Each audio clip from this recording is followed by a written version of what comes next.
केंद्रीय गृह मंत्री का एक फेक वीडियो वायरल हुआ, जिसके बाद हलचल मच गई। फेक वीडियो में शाह ये कहते हुए सुनाई दे रहे हैं कि बीजेपी आरक्षण खत्म कर देगी। ये फेक वीडियो था, लेकिन शाह किस आरक्षण को खत्म करने की बात कह रहे थे उसे एडिट कर दिया गया, एडिट कर वायरल कर दिया गया, जिसके बाद अमित शाह ने प्रेस कॉन्फ्रेंस कर सफाई दी है और साफ साफ कहा है कि कांग्रेस भ्रम फैला रही है। रिपोर्ट देखें पूरी।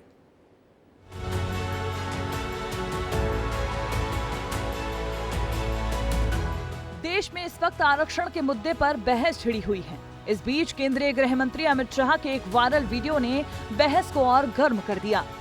मैं यहाँ कह कर जाता हूँ, भारतीय जनता पार्टी की सरकार बनेगी तो एक गैर संवैधानिक मुस्लिम रिजर्वेशन को हम समाप्त कर देंगे। ये अधिकार तेलंगाना के एससी, एसटी और ओबीसी का है, वो अधिकार उनको मिलेगा और मुस्लिम रिजर्वेशन को हम समाप्त कर देंगे।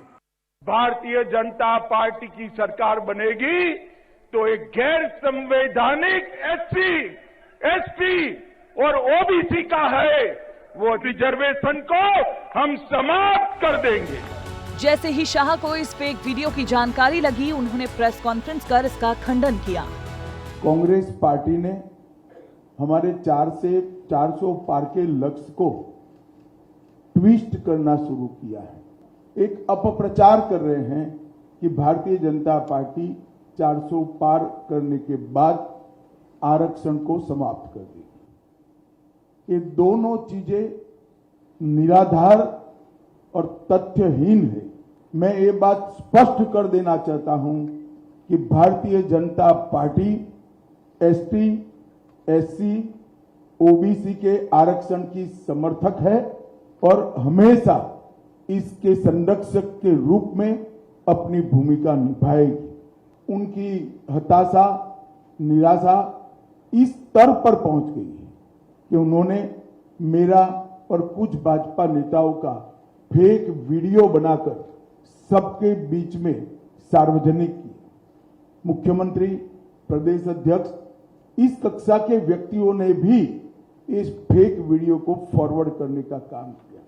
अब स्पष्ट हो चुका है। सौभाग्य से मैं जो बोला था उसका भी रिकॉर्डिंग हुआ था, तो वो रिकॉर्ड हमने सबके सामने रखा।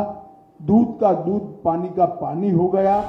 दरअसल आरक्षण और संविधान को लेकर सत्ता पक्ष और विपक्ष लगातार एक दूसरे पर हमला बोल रहे हैं। एक और विपक्ष है जो आरोप लगा रही है कि केंद्र सरकार संविधान को खत्म करना चाहती है, तो वहीं दूसरी ओर सत्ता पक्ष की ओर से लगातार बयान दिए जा रहे हैं कि संविधान को किसी कीमत पर नहीं बदला जाएगा।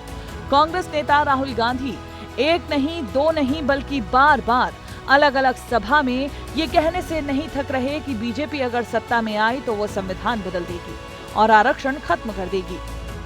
पहली बार किसी भी राजनीतिक पार्टी ने हिंदुस्तान के इतिहास में संविधान पर आक्रमण किया है और संविधान को खत्म करने की कोशिश कर रहे हैं। तो एक तरफ नरेंद्र मोदी संविधान को खत्म करने की कोशिश कर रहे हैं। उनके एमपीज ने साफ कह दिया है कि अगर वो चुनाव जीतेंगे तो संविधान को बदल देंगे और रद्द कर देंगे। रिजर्वेशन को खत्म करने का तरीका प्राइवेटाइजेशन, रिजर्वेशन को खत्म करने का तरीका अग्निवीर। विपक्ष आरक्षण के मुद्दे पर बीजेपी को घेरने की कोशिश में है। वहीं बीजेपी है जो हर बार इस मुद्दे पर अपनी सफाई दे रही है।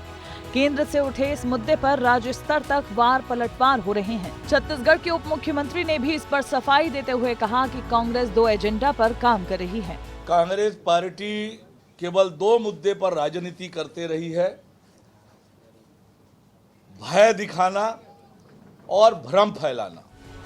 उत्तर प्रदेश के मुख्यमंत्री योगी आदित्यनाथ ने कहा कि कांग्रेस में टूट फूट की राजनीति की ओर किसी का ध्यान न जाए, इसीलिए पार्टी के नेता ऐसे बयान दे रहे हैं। भारतीय जनता पार्टी धर्म के आधार पर किसी भी प्रकार के आरक्षण का विरोधी है, क्योंकि भारत का विभाजन धर्म के आधार पर हुआ था, मजहब के आधार पर हुआ था। भारतीय जनता पार्टी इसका विरोधी है, लेकिन अनुसूचित जाति, जनजाति और पिछड़ी जाति को मिलने वाले आरक्षण के लाभ का पूरी तरह पक्षधर है।